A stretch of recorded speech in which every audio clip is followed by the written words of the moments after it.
Charlie Russell over different stores and stuff said quite a few things about Chuckwagon cooks, and a couple of things he said is they always appreciated a cook that had washed his hands with biscuit dough. And they also appreciated a cook that changed the grounds in the coffee pot before you got 2 or 3 cups of coffee out of the fresh pot. Because in those pots like that, you throw the grounds in and settle them with cold water, so the grounds are in the pot. And a lot of the cooks, either in the hurry or wanting to be thrifty, they might just keep using those grounds until somebody complains. Somebody complains.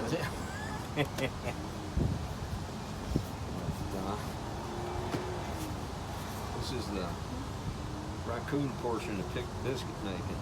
So you get the raccoon it together.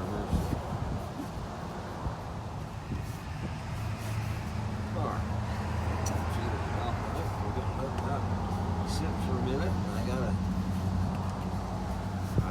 resort to the treacherous part of my cooking here, because I do resort to treachery and I do use some charcoal briquettes.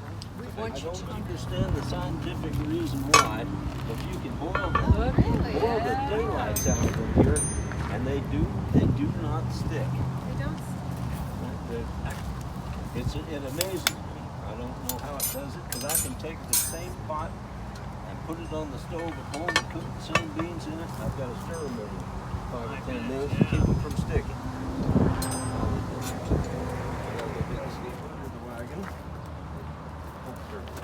Could you hand me those tongs? Thank you, sir.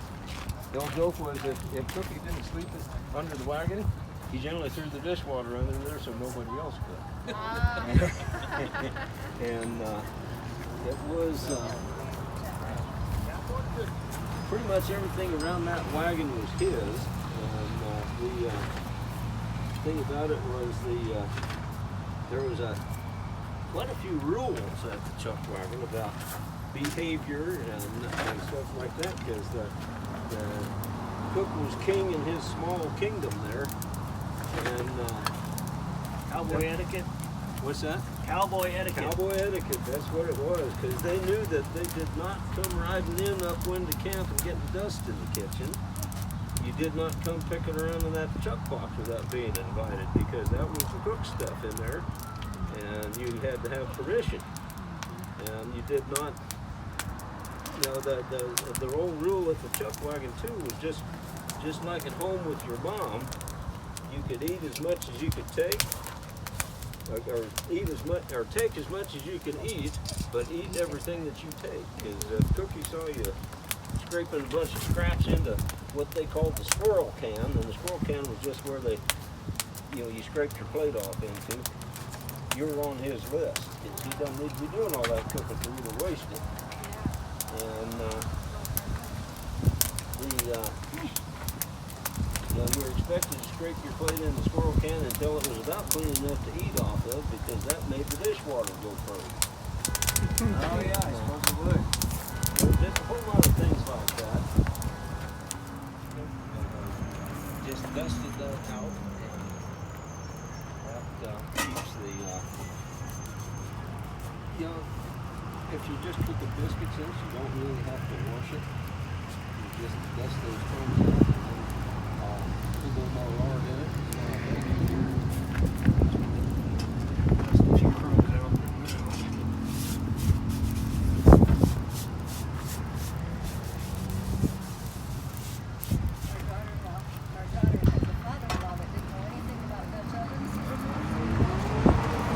The soap and water.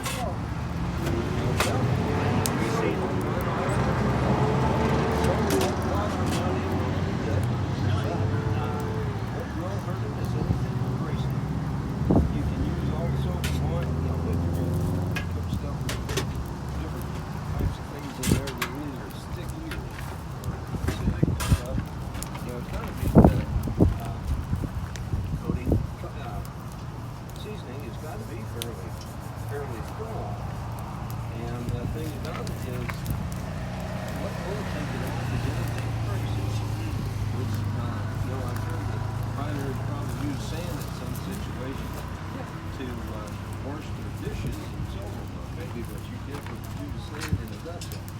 Good to know. Lard or shortening of some sort, and like I said, you just make a biscuit shape and put them in there. Those look like nice big biscuits. Well, we're going to make biscuits. I usually wind up cutting them up. Plus, most of the time, the guys were making biscuits of some size to them because, you know, cowboys were hungry and they'd eat a big biscuit. And, as with most things, you find out it's less work. To make big biscuits than you make little biscuits.